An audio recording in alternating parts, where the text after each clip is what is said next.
Welcome to the Insurance Technology Podcast. I'm your host, Reid Holzworth. Joining me today for this special episode is Mr. Jim Hackbarth himself, the legend. Wow. The legend, the man. In this episode, it's going to be a little different. Jim's going to be interviewing me because this is it. This is the last one, and this is the end. And so this is going to be fun, man. So I'm excited. He's going to ask me the same questions that I've been asking everybody since the very beginning of this. So welcome, man. Thank you for doing this. Well, Reid, I'm flattered that you would even ask me. I mean, maybe you asked 20 other people and they said no. So I said, well, we'll ask Jim. He'll do it. But I am absolutely flattered, and I've always been a big fan of the podcast and a big fan of yours and everything you've done. But so let me start off by asking you, let's talk about your childhood, where you grew up, and all that stuff. And so love to hear about that. Yeah, so I was born and raised in Southern California, Laguna Beach, California. Parents kind of weird story. My dad was in the defense industry, did a lot of different things. Frankly, really ran a mercenary company. No joke. Did a lot of special ops training and that kind of stuff. Oh, wow. Primarily with Marines and whatnot. Okay. So I grew up with like a lot of military-ish people around, although my dad was always civilian, never actually enlisted. Okay. And it was kind of a weird situation, especially during the war, Desert Storms, Dawn, all of that. So yeah, I don't know. It was a weird upbringing. Laguna was a very different place to grow up in. Yeah. Beautiful beaches, great environment. It was my hometown. I loved it. Grew up going to the beach every day. It was great. Got in a lot of trouble, had a lot of fun. It's cool growing up in a tourist town. There's always tourists doing fun stuff, and I was always looking for fun. Did you learn to surf as a kid? It's funny. I didn't really learn to surf. Like, I can, but I would never call myself a surfer. Right. And a lot of people don't realize this, but I was a skater kid. My older brother was actually a professional skater. And so I grew up with him and all of his friends skating with like Alva and Christian Azoy and like Tony Hawk and all these guys and like going to like big events and whatnot. And so I kind of hung out around with all those guys. Right. And in Laguna, there was kind of like this rift back then. Yep. Like everybody hated skaters, and like the surfers too. They'd be like, skater. I'd be like, so we like make fun of them. Like, whatever. When you fall, you just fall in the water. It's super easy. Like, so it was like always this kind of rift a little bit. Kind of lame now that I think about it. I wish I would have, but I grew up going to a beach. The closest beach to my house was Victoria Beach. Victoria Beach is really where skimboarding started. Yeah. And so I grew up skimboarding, bodyboarding, boogie boarding, pretty much everything, snorkeling, everything, but just not surfing. Do you have brothers, sisters, or? Older brother, 6 years older. Okay. Yeah, and I grew up basically unsupervised, and so I would say a lot of my upbringing, my brother kind of raised me in a lot of ways, and so yeah, we're still pretty close, and yeah. So when you were 10 or 12, what did you at that age, what did you aspire to say? When I grow up, this is what I want to do. Yeah, and I've said this a few times on the podcast. I always wanted to be a forest ranger. I was a really nature kid. Right. I was always out in the canyons and hunting around for stuff, lifting up logs when I was little, and like what's under here, and catching lizards and snakes and all kinds of things. I had a lot of pets, and I've always loved animals, and I love nature, and I loved kind of having the role of being this forest ranger and protecting that. And it's pretty cool. I actually met a game warden the other day. And I was talking to him about it, and I was kind of reminiscing on that. I still think that's a pretty cool profession. I really respect those guys that do that. And so... you could still do it? I could, but I don't know if I want to these days. It's hard work. I could go do that without having to have a boss to tell me what to do. Yeah. Tell me a little bit about your high school years. I mean... Did you get in trouble? Were you a hell-raiser? Were you good in school? I was a complete fuck-up, 100%. Totally. Like, I learned at a very young age, because my brother was pretty bad too, that basically you could do nothing and they would pass you. Yeah. And so I basically did nothing. I got straight Fs. I did not do well. But I showed up to school every day. Yeah. It's funny, like, I never really skipped school. It's because, like, that's where everything was going on. That's where all your buddies were. Yeah, the buddies were, that's where the girls were, why would I not? I just would sit in class and read magazines. and literally. And so they kicked me out. Yeah, I got kicked out of school. Out of high school? Well, I actually got kicked out of middle school, and they set up a program for bad kids my year, no joke. And so it was awesome, actually. It's kind of bad saying it. It was pretty awesome. When I was in middle school, they set up a program for little hellions like us that just refused to do anything. And we would go to school from 9 a.m. till noon every day. And the high school swim coach, Laguna Beach High School, he was our teacher. And so we did half days, and then on Fridays we get to swim in the pool. I was like, why would no? This is like I don't want to miss this, right? That a food truck would come every day, and like we'd eat tacos off the food truck. It's like, this is amazing. It's like all my buddies were there too. That is pretty cool. And so I guess I was raised by wolves a bit. Oh, that's fun though. Do you stay in touch with any of those folks? No. Yeah. I don't stay in touch with really, pretty much anybody from my past. Yeah. Move on. Yeah. So did you have a job? Did you work in high school? Yeah. Oh yeah. I was always working. I was always hustling. The very first job that I had is I worked at a dive shop, Laguna Beach dive shop. And my first job was filling dive tanks, actually. Wow. For the dive shop. And then my second job, I worked at Baskin Robbins in Laguna. And and that was it. So that little crappy jobs. Real jobs, I don't even know. Like, I think this is my first real job, to be honest with you. Oh, come on. That's not true. You had plenty of real jobs before you stepped into where you are now. I've done a million different things, really. And I was always just trying to figure out my way, find my way. My first business, I've said this in the podcast before, when I was really young, my dad was an entrepreneur. Like, he was doing defense stuff, but that's really what he was doing. He was doing it on his own business. And so I kind of had that entrepreneurial spirit. And I started my first business when I was a little kid, and I got a business license, and I got a wholesale contract to sell pet supplies to pet stores.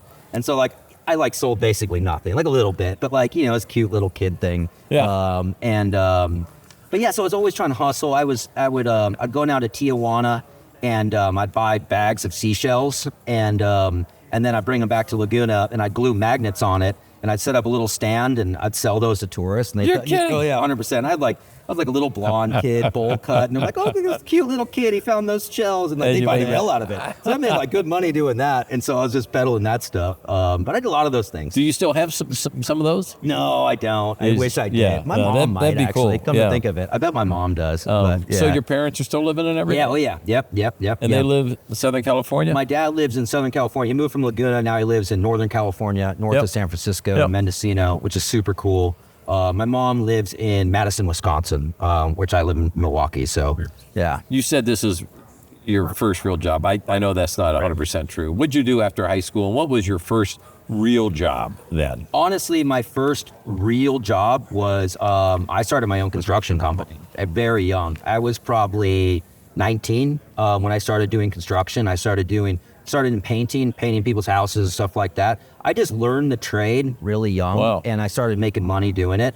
And I've learned most construction trades. And so I did that because it's just great. It's knowledge that nobody can ever take away. And I could always get a job doing that. And you anywhere. Still do that stuff. It's fun, don't you? I do a lot of that stuff. I don't really do the labor as much anymore. I do enjoy it, but I really like the stuff that I actually enjoy doing my hands now is I love landscaping. I do a lot of landscaping stuff, like real stuff. Still today? Still, yeah. I own a cat skid steer, and I do a lot of big, cool stuff, big dirt work and stuff like that. It's fun. Yeah, I have some property, and so that's. But yeah, no, I did that for years. It's good. I liked it. It's something to be said about doing something with your hands and producing something with your hands, as opposed to the business I'm in now, where it's kind of hocus pocus. You just have to be a pretty face now. Exactly. So tell me how'd you pivot into the insurance? Yeah, it's a funny story. How did that ever? Go from building houses, painting, to then insurance. What was that leap about? Long story short, I was doing a bunch of work in Jacksonville, Florida. Pretty decent sized company, and I was doing a lot of remodel work. I had a lot of investors. I did a lot of at that time I did all kinds of stuff. I did restoration work, Paul Davis Restoration, fire, flood, stuff like that. We would come in and do all the work. I actually was on TV show DIY to Rescue a couple times. Yeah, like, those home improvement shows or whatever. And like we came in and saved the day, that kind of stuff. I did the Bennigan's restaurants before they all closed down, remodeled them all. Yeah, because they were trying to like revamp them before they went away. Steak and Ales, Five Guys. I did a bunch of stuff. Anyways, so one of my customers, great customers, good friends of mine, they were real estate investors, buying homes, shopping centers, stuff like that, flipping them. Yep. And we would do all the construction on them. And they bought a little small insurance agency on the north side of Jacksonville and basically started scaling that business. I did the work on it, whatever. And when the market fell out, like the construction market, it fell out hard.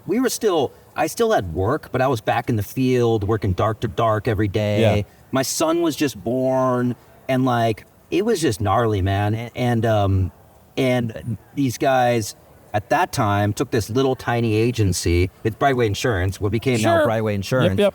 And they scaled the hell out of it. And Michael and David Miller were like, dude, like, you should get your insurance license and learn this business. Jump in with it. Yeah, and so so I sold the construction company, and I did. My wife at the time, ex-wife now, she got her license, 220 producer license, same with me. She went to work for corporate, and then they gave me the Southside office, Brightway, to run.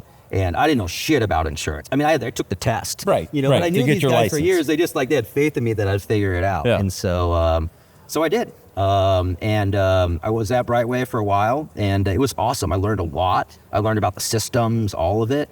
It was completely different. Like I had to I never had a real job like that where you had to dress up in khakis every day and, and so that was, it was different. And you were out cold calling on people, or they're coming in? Everything. All the above. I'll never forget it. My first day in the office, I've told this story before, no joke. I walk in the office and they're like, look at this guy, golden child here. These are seasoned insurance people. Who's this idiot they just brought in that doesn't know anything? And so we get this walk-in that comes in, right? And he knew Adam, the dude that had the agency before, and walked in, high net worth, all this stuff. He's like, I need this. And I sat with this poor soul for the entire day. They weren't really helping me. They're like, figure it out, boss man, And so I did that for a couple of years, learned the business. They were going to give me the franchise, which was awesome. Yeah. I mean, great dudes, great guys. They built an amazing business, and they've crushed it. But just kind of that entrepreneurial spirit, I wanted to be in control of my own destiny. And I really got into the system side of it. And true story, I was out to lunch one day with David and Michael, and I'm like, you guys are crushing it. Why don't you build your own system? Because we were talking about the limitations of the systems we were using, not to name names. If we could do this and we could do that, then I could do that and I could do that, and that would help, blah, blah, blah, not to get in the details. And I'm like, why don't you guys just build a system? And they looked at me and laughed. They're like, dude, we're not a software company. What are you talking about, man? Did you know anything about tech then or not? Not really. I dabbled in some stuff. A few years prior, my grandmother passed away, and she left me a little bit of money in the stock market, not much. And so I got into day trading pretty hard for a while, and I actually lived off the money for a bit. And with that, I started when you're trading, you watch all these screens, you're watching indicators all day. And so I'm like, if I'm watching these bands and for things to break out and whatnot, why don't I just write a little script that will execute my trades for me? Right. This is pre-HFT stuff. I mean, so I thought. And high frequency trading, algorithmic trading. And so I learned C#, C++, and very lightly, developing some scripts to trade with. But that was the only thing. So I think ever since I was a little kid, I would always take things apart and put them back together. A lot of people say that, but I wouldn't just put them back together. I'd put it back together so it's better, faster, more fun. So I just kind of dug in, and I realized really quickly when I was at Brightway, how important the software and the technology was to the business. It was critical. It was critical, and by making small changes within the system, the impact to the end users, my employees, was huge. And so that's what got me really interested in it. So that's kind of where that bug started. Okay. And so ultimately, I was like, you know what? Thank you guys. I appreciate the opportunity. been amazing. And I decided to walk away and start my own agency. And and I did well at Brightway. I did a really good job. We were crushing it. And it's like, I thought because I had that clout and by leaving that agency that I could just go start an agency and everybody would appoint me. Sure. And they were like, yeah, whatever, Reid. Yeah, good job over there. But no. We're not. You know, we're not, like you're a nobody, one-man band. Like, you're not going to, I'm like, oh, shit. And so I did that for a bit. Like, I started selling more like life, health, that kind of stuff, doing that. P&C as well at the same time. But my markets were pretty limited for the stuff that I wanted. And so I ended up partnering with the dude that I had met, and him and I became business partners. And then that's where it really blew up. We started our own agency. He already had an agency. We teamed up 50-50 on the business. And, was he older than you, or just was he a mentor or not? No, he was a little bit older than me. Yeah. He's just like a younger dude, successful dude, did some good things, and he ended up buying a little small agency and just kind of figured it out. Yep. And he was looking to scale the agency, and we did. And so we, similar to the Brightway model, we franchised it. We sold, and that was pretty crazy. I went through that whole process, legal, everything, becoming an actual franchise. People don't realize like how much paperwork and legal stuff you have to do to be a franchise entity, and then to be able to sell franchises. And so we did that, started generating leads on like franchises.com or whatever it was, all that stuff. And we sold a bunch of them, trained all those people. It's funny, I still see those people around and they're like still doing the same thing. It's awesome. How old were you then when you got into that? Said, I'm gonna, man. This is the path I'm on. I kind of suck at this. 20s, I don't know, Really? mid-20s. Yeah, I'd say maybe early 30s. You had no fear. No, I was not 30s. Yeah. But you had no fear. No, I think it goes back to just like, as a child, just surviving on my own. Figuring it out. Yeah, like, a difficult thing. I was asked, what was a difficult thing you dealt with when you were a kid? Like, I didn't have parents really growing up. I mean, they were there, but my dad was always gone, man, doing Rambo stuff, whatever he was doing. And my mom was just kind of really not there. And so I was what you'd call a latchkey kid. So I had no parental supervision. Like, we could just do whatever, whenever, however, it didn't matter. And so that's kind of where I fell into like the bad kids in that way, because they were only kids that could hang out and do that kind of stuff. And so I had a lot of independence very early, and I had a lot of confidence, that said. And so, I just kept pushing, man. But you could have went a different route. You had a lot of independence. You developed confidence. Yeah. But you could have went the other route. Well, of not having so much confidence and just going the other way. This is true. But I think for me, I didn't really have a choice. Yeah. You know what I mean? And I was never satisfied with what I was doing. Like, it's just like I kept trying to climb with the resources that I had available to me, And so, But at an early age, you were developing those leadership skills. I think so, yeah. You may not have called it that then, and maybe people didn't talk about it. Yeah. I mean, even when I was a little kid, because when I was real young, I did a lot of like Cub Scouts, Boy Scouts, all that stuff. Okay. And I don't care what people say. I think that's a great program. I think it's good for kids. I've had my kids do it. Like, I get all this drama that's with it, but I think it's good. And for me, again, I wanted to be closer to nature, and so that's why I was always into it. So like early, I remember parents being like, "You're going to be a leader one day," and I'm like, "Whatever, man." I'm like, "I don't know what you're talking about." But no, I was, because I was always like, kind of like, "All right, guys, come on, we're going to go do this, we're going to do this." And so I think I learned some of that in that, and I was around a lot of people where you just really had to be independent, and you kind of had to manage situations, and very difficult situations sometimes, And so, I don't know. When you talk about difficulties, give me some examples, and maybe you don't want to go that deep, but what are some of the hardest things that you endured when before you got into the business world as a child that helped lay the foundation to form who you are today? Oh man, I mean, you said you kind of raised yourself, and the challenges that go with that. It's lonely at times. It's like being a leader. You're lonely as a leader at times. I'll just say that, I'll put it this way. I've learned people, and really nasty, bad people, and what they are, what their traits are, and I can sniff it out.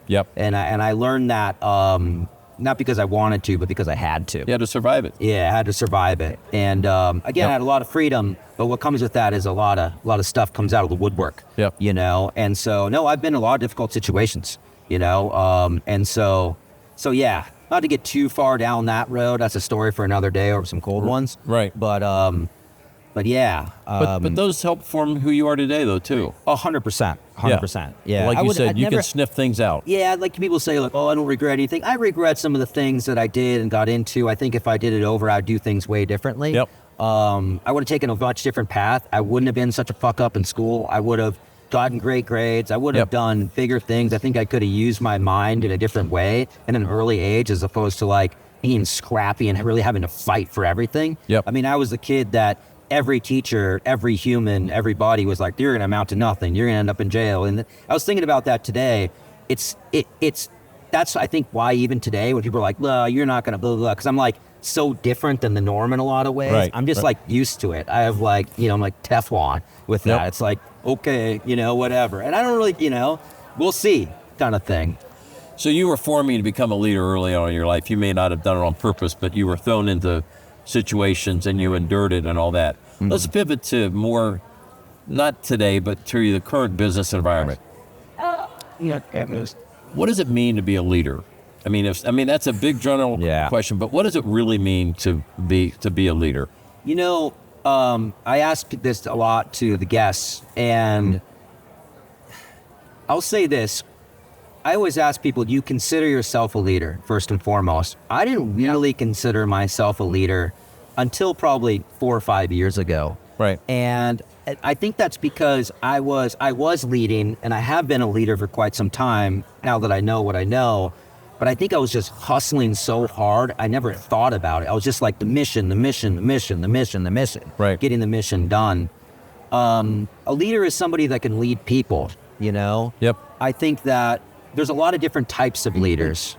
I think a good leader cares about the people, not just about the bottom line. And I think that when you really care about the people and not always the bottom line, that bottom line will get completely blown out in a good way. Yep, it'll take care of itself. It will take care of itself because the people are engaged. The people, you know, it's different. It's different energy, you know, within the business. And so it's a real responsibility.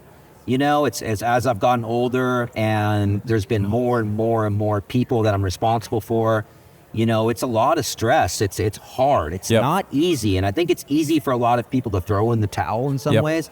You don't realize how much pressure it is, especially in the startup world. Like, I mean, in all the little crappy businesses I've had and even the good ones that I've had, I mean, just the payroll for everybody, like, oh, wait, we got to get health insurance for everybody. There's so much responsibility. And it's like, and that means that myself and my family is going to suffer a bit to be able to provide those things for those people, because that's what they all need. And that's what we need as a group. And so I've made a lot of sacrifices, that said, for the team. Well, it served others well, too, that you were in that role. I know you won't pat yourself on the back, but I've seen it firsthand of how you take care of other people. And I recently talked to somebody that we both know, and this person had worked with you, and I said, tell me about Reid and his leadership skills. How would you describe them? Boom, real fast. I mean, it was like, don't think about it, just tell me the first words. Things like genuine. That's what I get. I was going to say that's what I always get. Number one. It was like, he is one of the most genuine people that I've ever had the chance to work with or for. And this person said, I never felt like I was working for him. We were working together. Innovative. Always ahead. Always looking down the road as a leader and say, what do we need to do different today so that we can survive tomorrow? And those were, and that person spoke from it. And then the other one, which I've known and I've seen, and you even, fearless. Yeah, I can be a little fearless. Fearless, like, what are you doing? It's like, we're going to do it and all that. Sometimes that's a little much, but yeah. But, you know, through the relationship that we've developed, some of the skills that I've seen, very inspiring to people. I know you're humble. You're not going to like these compliments. You're very inspiring. I mean, it's just like the glass is not empty. It's half full. And we're going to do this to get at that. Yeah. And the other part of it is, and you've said this, people come first. You've always been very giving. And I'm not just talking about financial treasures, but I'm talking about your time. Very giving. Yeah. And somewhere along the line, you learn that, and it's either people that you were around or you pick that up. So as you see some of these young people or young companies that are starting up, I guess and I think you've already said it, but I'd like to hear it again. What's the key advice you'd give them as a leader as they develop their leadership skills? Man, so much, man. I mean, I think it's never really about you. It's about the team, first and foremost. You know, always honor your word, you know, and not that you can always honor your word because shit happens. Oh, absolutely. But own up to it, you know. Don't be a bitch, you know, like, seriously. There's a lot of that, and that means a lot of different things, but you know what I mean. Oh, yeah, I do. Don't be selfish, you know. I mean, I get it, and I think that there's a lot of people that become leaders, that get put in a leadership role, and they're not natural leaders in that way, and they have to learn to be. Don't be just telling people what to do and how to do it because you're the new boss. Work with them, you know, together. I guess, I don't know, I learned these skills because I was a scrappy dude and I didn't have a lot of money, and so I took what I had and I used what I had to the best ability, and I really promoted people in that way. And I'll tell you, as a leader, it's been really, really awesome. One of the most satisfying things is to see all of these people and what they've done now in their careers. And it's wild, as I've gotten older, now they're becoming great leaders as well. And so that's really cool. That's really, really cool. The looking back, I mean, you're not old, but looking back, we've all had in our lives when you kind of hit the pause button. And I call them hinge moments. I reflect upon that Robert Frost poem, The Road Less Traveled. You know, you come to a path in the woods and it could be a specific event. It could be people or someone that you've met. It could have been by accident or happenstance. That you had no idea. But what are some of the hinge moments that you've had in your life? Going back or even current, that have made a real difference when you look at saying that person or that event changed the trajectory of my life? Yeah, for me, it's all people, man. Like, when I really think about that, I can't really think of like when I got this decision. There was a couple big decisions and things that I've had to make that would have changed things, but I think it was always people, you know? Early on when I was a kid, people that had mentored me, you know, kind of took me under the wing a bit, like, okay, you're like a little hellion, you're lost or whatever. Let me teach you some things about life. Like things that your parents aren't teaching you, this kind of stuff, in a very good, loving, real way, you know, without them trying to get anything out of it. I would say, man, there's been a lot of people in this industry. When I think about the people in this industry, number one, I'd say Dennis Chikazian. Dennis Chikazian, then David Rowe, and then yourself, honestly. You know, Doug Roller, I don't belong in that group. I'm dead serious about that. Well, but those are, you know, Dennis. You and I could talk forever about Dennis and David. 100%. I mean, you talk about leaders that lead with their heart. Yes. And I know this. You could pick up the phone and call them today. They'd pick up on first ring. And you do the same. Oh, yeah, absolutely. I know you do the same. I've been on the other end of that. And but you know, and especially in today's world with all the different things going on, it's the people and the hinge moments that create. Then like I love what you said about how you have seen some of the people that you've worked with, and maybe helping them through those hinge moments. You can go this way or that way. I think Dennis, David, yourself, and like your guys' whole crew, I think it's just that whole leadership style of how like loving Dennis was, and how that went to all of you guys, and how you've become leaders and you've spread that in that way. It's just, it's pretty amazing. And then all the doors that were open because of that.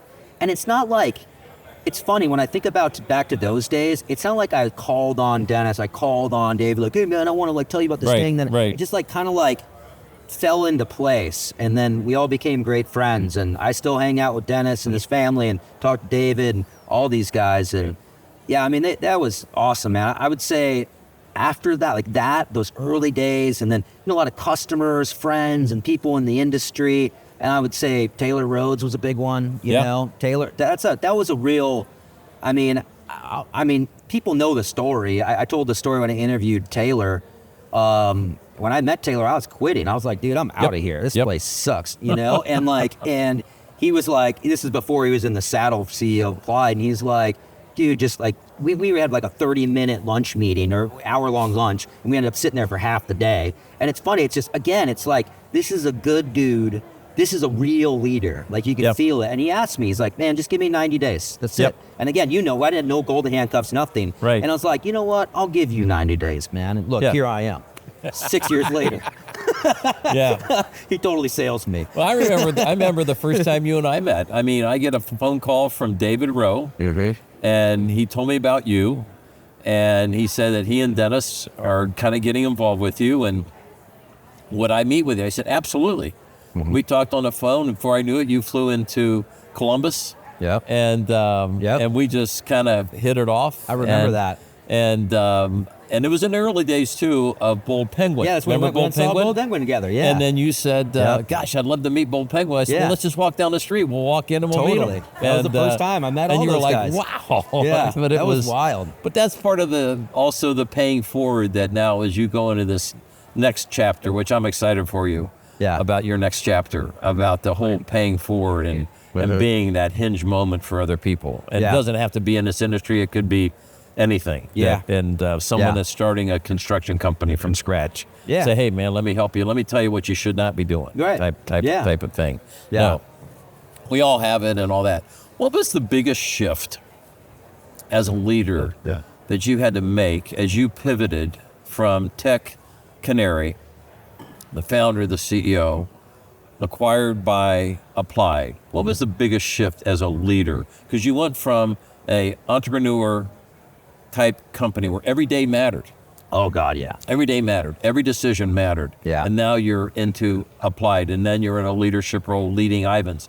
And I know what Ivans was like before you came in. I remembered, I don't want to go there now, but and then where it is today, totally different. So talk to me about the leadership of how you had to change or pivot.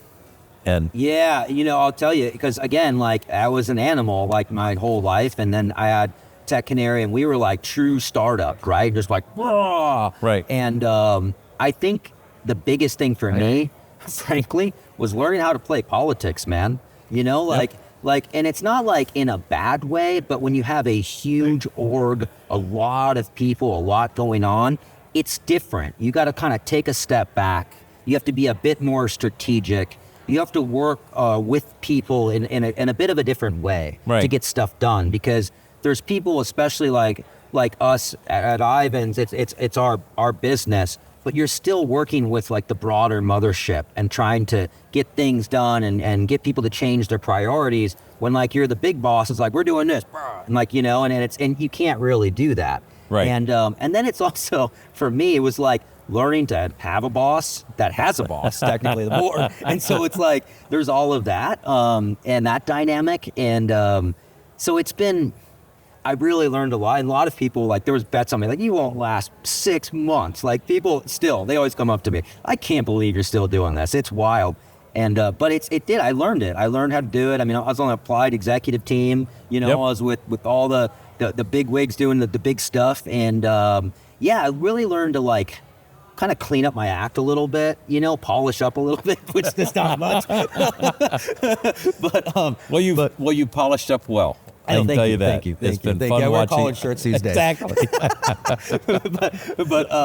but no, it was it's a different type of leadership, right? And it's knowing people in a different way and learning how to get people to change their priorities, not by just commanding, if you will. Yep. And so. Yeah, but it's been really good. It's been really fulfilling, and it's been great to be part of a really big organization. I'll tell you what I did love is not having to worry about all the worries that I had, like a tech area, like payroll, this, that, and the other. I mean, we had a great established business that was doing great things. Oh, yeah. All we had to do was come in. I mean, all we had to do was a lot, huge, but like we just got to fix it. Yep. You know, fix what's there, bring it up to par as to what it should be and what it could become for the future. But you also had access to resources, but that everyone thinks that makes it easy. It doesn't. No. Because it's other people's money. It is. And you got to go beg for it. You know, It's not like you just handed, blank checkbook. It doesn't work like that. And then you got to be measured by it. 100%. Did you do what you say you're going to do, and what's the return and all that? And a lot of people that have never done that, they think it's easy, and it's not. It's not easy, and what's not easy is when you're not hitting your number and shit's not going right. Everybody's looking at you and being like, dude, like, is this going to work? Yep. Are you going to work? They start second guessing every decision that you've made, and that's tough. That's really tough. But it all worked out, Well, you say it all worked out, but and it has. And people always say, hey, when I'm at this point or at that point, it's like there's this one story, it's called the train station. Once I reach this level, then I'm going to do this or whatever. Yeah. How do you define success today, both as a business and personally, compared to where you were maybe 10 years ago? 10 years ago, you may have said, if I had achieved this financially, I will have made it. Or if I have done this, I would have made it. How do you define success now? I think how I define success now is very different than I defined it in the past. Right. I think I've done a lot of work over the last 5 years on myself in ways that I hadn't before. And I just have such a different outlook and a much more clear mind than I did. I think back then it would have been, when I get this thing, when I acquire this thing, when I buy this thing, when I have that thing, when I have that, it's like checking off boxes and stuff about things. And now it's not that at all. I think it's peace, it's family, it's love, it's the children and all the people, man. And it's just peace, nature, just different outlook. How do you, I think I know the answer to this, but how do you give back? How do you, how has that changed and evolved for you? Yeah. And it's not always say, I'm going to give someone a check or whatever. Talk to me about how do you give back? Yeah, it's funny. I ask people this question in the podcast, and a lot of people are like, I give this charity, I do this. I don't do anything specific like that, but I give a lot of my time to a lot of people in so many ways. Right. So many ways. And I'll be honest with you, man, like I've started to kind of wean off that a little bit as I've gotten a little bit older. And it sounds a little bit funny, but I've noticed that my battery has only so much in it, and I'm giving away so much energy in so many ways, and sometimes too much in ways. Yep.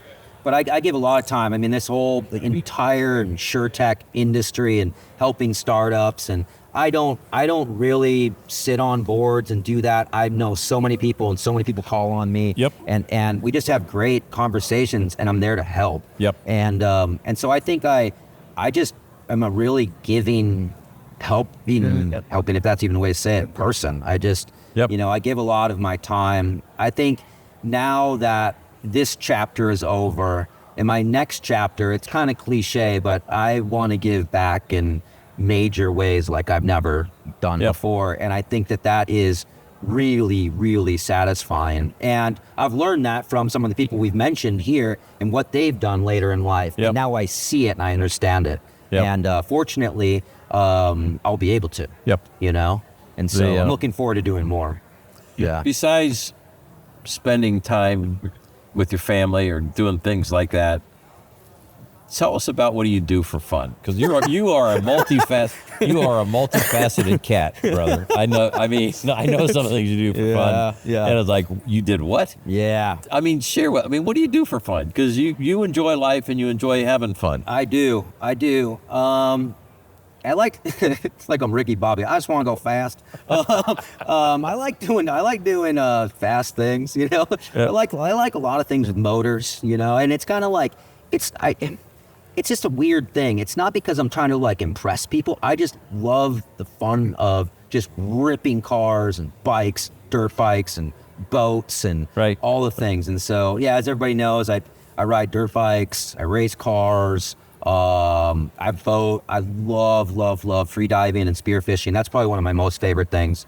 I love just being underwater, holding your breath with the fish, you know, and just connecting to nature in that way. I love camping. I love backpacking.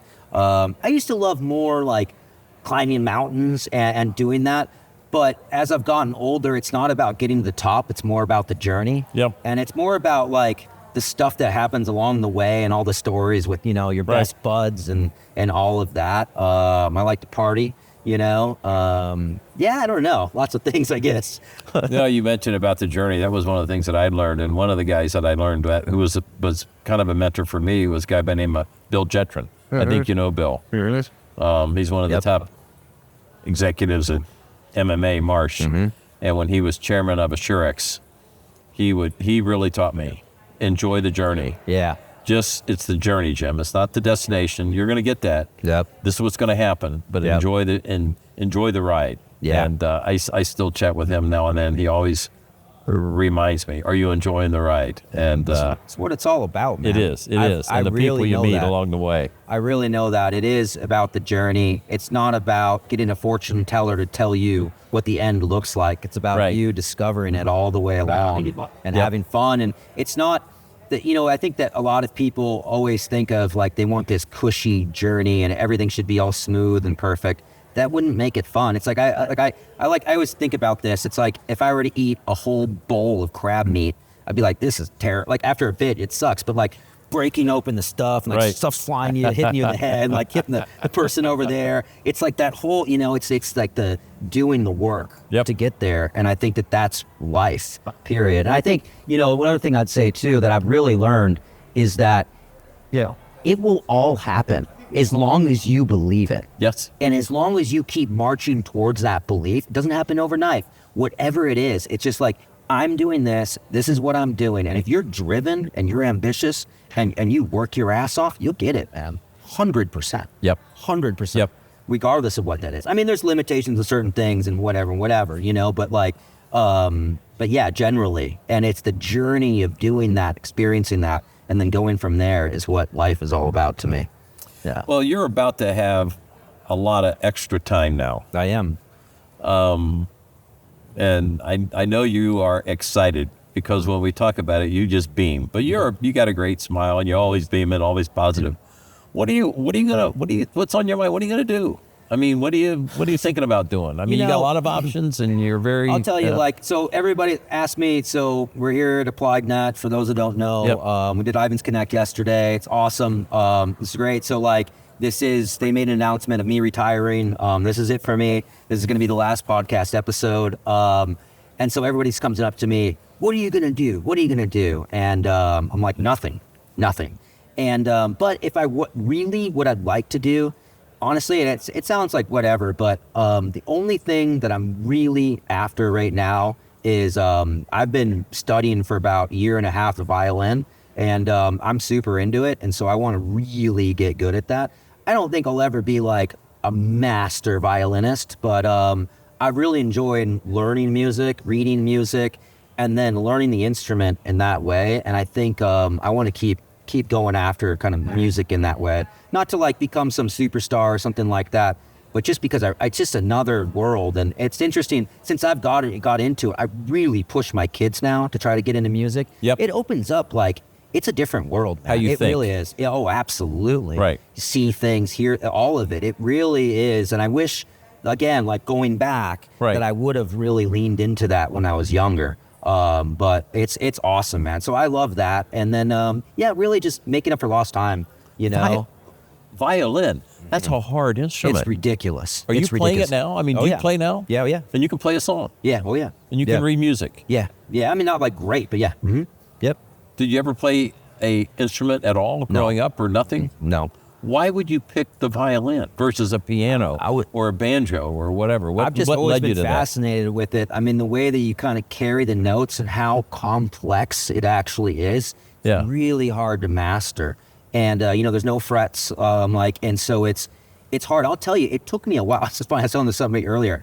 I swear to you, when I first started to play, I have 2 dogs, 2 big King Corsos, and they're like the best dogs ever. They always follow me everywhere, all through the house, all the time. King Corsos. Yeah, Italian Mastiffs. Yeah, big I know. ones. And that's serious dog. When I first started to play, I swear to you, I'd open up that case and those dogs fucking run. They would run. They were like, hell no. Like, it was so bad. And even just like contorting myself to be able to do it. Like, I've been injured on dirt bikes and stuff, and like my shoulders all messed up, and like physically I couldn't even do it. It was gnarly. And so but no, I mean, now I'm able to play. I'm getting better, and you have a teacher, or do you I have so somebody comes every week. Yeah, 100%.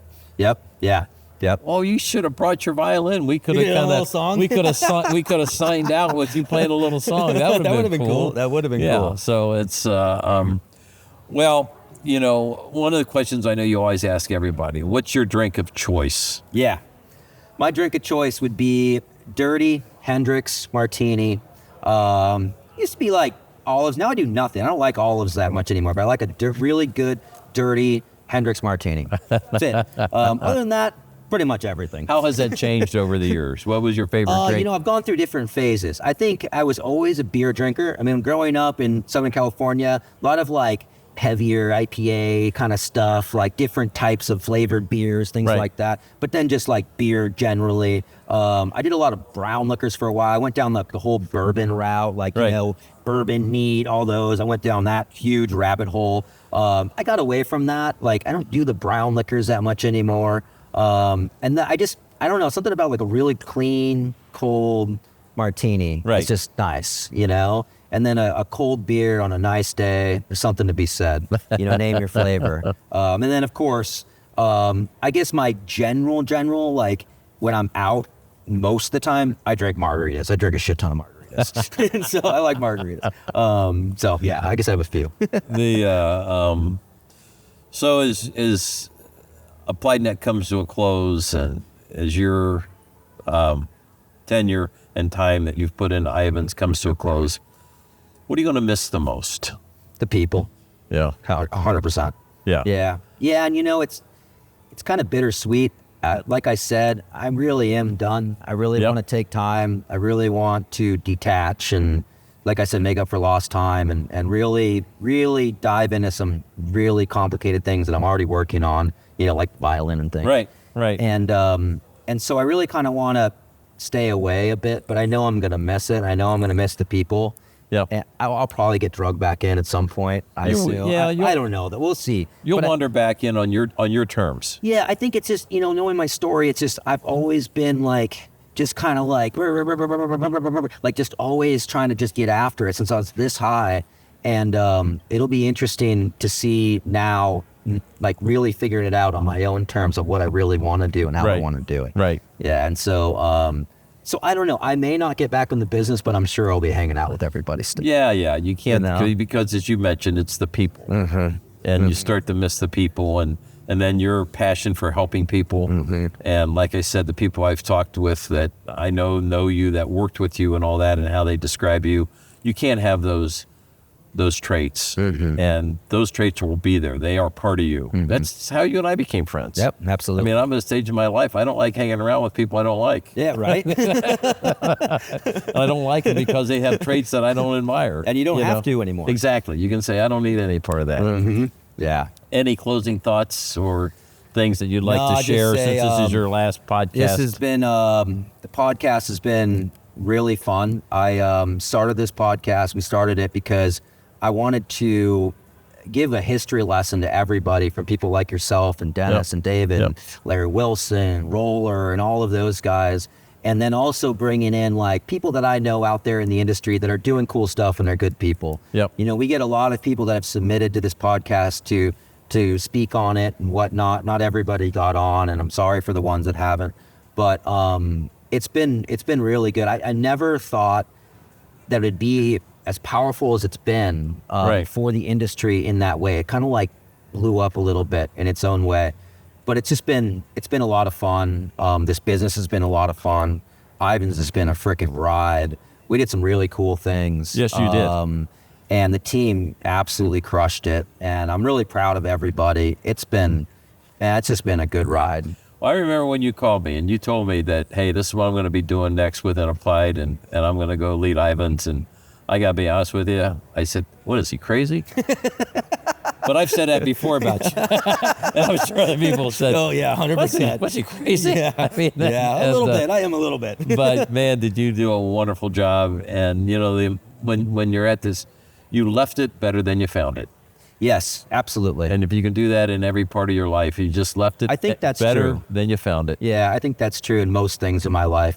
I try to. And you did. know, and because I care, actually. Yeah. No, you do. Everything you touch, and I'm not, I've seen it happen. So best of luck, buddy. Thank you. I know this ain't goodbye between you and I, because you're kind of stuck with me. Oh, I know I'm stuck with you. I'm totally stuck with you. All right. Any other things you'd like to add? No, that's it, man. Thank you for doing this. This has been awesome. Enjoy the ride. Yeah, thank you. All right. All right. See you, brother.